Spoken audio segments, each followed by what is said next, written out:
kebidanan semester 4 akan memberikan penyuluhan mengenai AKDR, alat kontrasepsi dalam rahim.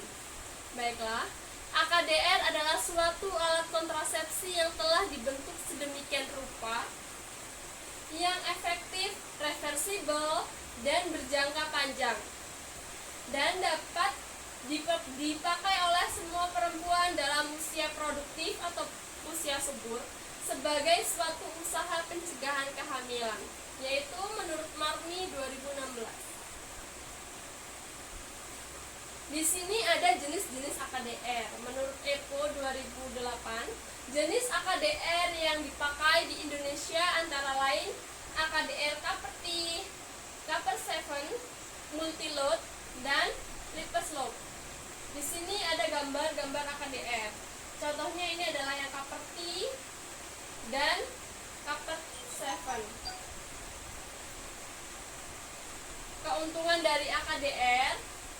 Pengguna AKDR memiliki keuntungan menurut Hartanto 2005 dan Everett 2010. Menggunakan AKDR ada berbagai macam keuntungan, seperti hanya memerlukan 1 kali motivasi dan 1 kali pemasangan. AKDR hanya dipasang 1 kali dan melakukan pencopotan 1 kali, itu pun dalam jangka waktu panjang, yaitu mendekati 10 tahun.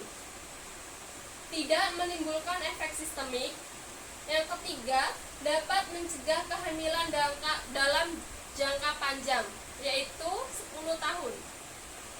Sederhana, mudah, dan sangat ekonomis. Kemudian cocok untuk pengguna secara massal. Efektivitasnya tinggi. Kegagalan pasien sangat rendah, hampir tidak ada. Tidak membutuhkan inteligensia yang tinggi pada pemakaian yang reversibel. Untuk beberapa jenis AKDR dapat dipakai untuk jangka waktu lama, yaitu bertahun-tahun. Aman dan segera dapat bekerja secara efektif. Tidak perlu kontrasepsi tambahan, seperti ditambah dengan pil atau ditambah dengan suntik. Jadi AKDR ini sudah cukup untuk mencegah kehamilan. Kemudian tidak ada interaksi terhadap obat. Setelah dipasang, wanita tidak perlu mengingat untuk melakukan apapun sebagai bentuk kontrasepsi. Jadi tidak perlu lagi seorang wanita yang telah memasang AKDR untuk mengingat-ingat apakah malam ini sudah minum pil, apakah malam ini sudah makan obat kontrasepsi lain, atau apakah bulan ini sudah melakukan suntik KB. Yang selanjutnya, tidak mempengaruhi hubungan seksual. Jadi penggunaan AKDR ini sama sekali tidak mempengaruhi hubungan seksual antara suami dan istri. Selanjutnya, namun demikian AKDR juga memiliki berbagai kerugian. Menurut Hartanto 2005, mengungkapkan ada berbagai macam kerugian dalam penggunaan AKDR, yaitu pemasangan dan penyaringan infeksi saluran genitalia diperlukan sebelum pemasangan AKDR. Jadi, pemasangan AKDR ini rentan terhadap infeksi apabila pencegahan infeksi tidak dilakukan dengan baik. Dapat meningkatkan resiko penyakit radang panggul. Ya, benar sekali. Kemudian, memerlukan prosedur pencegahan infeksi sewaktu memasang dan mencabutnya. Jadi apabila seorang bidan yang akan memasang AKDR tidak melakukan pencegahan infeksi yang baik setelah dan sebelum tindakan, maka ini akan berakibat fatal bagi ibu karena dapat meningkatkan infeksi dalam area genitalia. Bertambahnya darah haid dan rasa sakit selama berbulan pertama pada sebagian pemakai AKDR.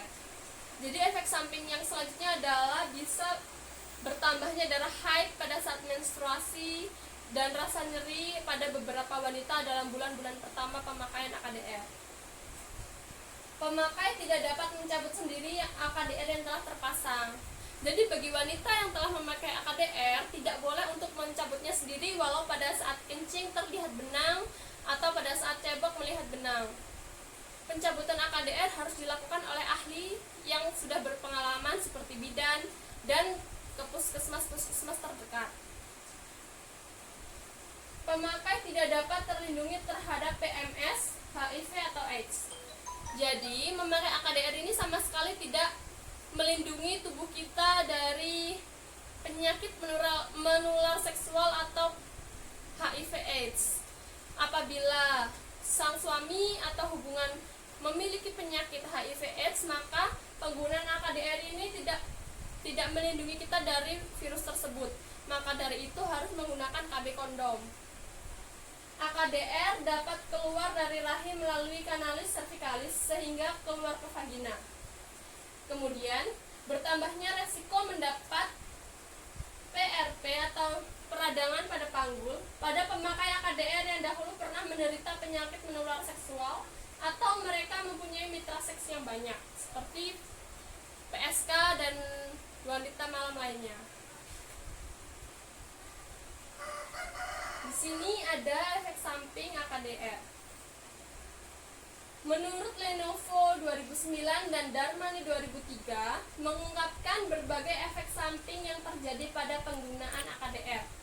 Efek samping tersebut adalah perforasi uterus, kram dan pendarahan uterus, menorragia, infeksi, kehamilan dengan AKDR yang terdapat di dalam uterus, kehamilan ektopik atau kehamilan di luar rahim, nyeri perut bawah, keputihan, dysmenorrhea atau nyeri saat haid, dyspareunia atau nyeri saat incoitus, dan ekspulsi. Syarat-syarat penggunaan AKDR. Jadi wanita yang akan menggunakan AKDR memiliki syarat sebagai berikut. Menurut Saifuddin dan kawan-kawan 2006 mengungkapkan ada beberapa persyaratan bagi perempuan yang dapat menggunakan AKDR, yaitu 1. Usia reproduktif, keadaan nulipara atau telah memiliki anak banyak, menginginkan menggunakan kontrasepsi jangka panjang, perempuan menyusui yang menginginkan menggunakan kontrasepsi setelah melahirkan dan tidak menyusui bayinya, setelah mengalami abortus dan tidak terlihat adanya tanda-tanda infeksi.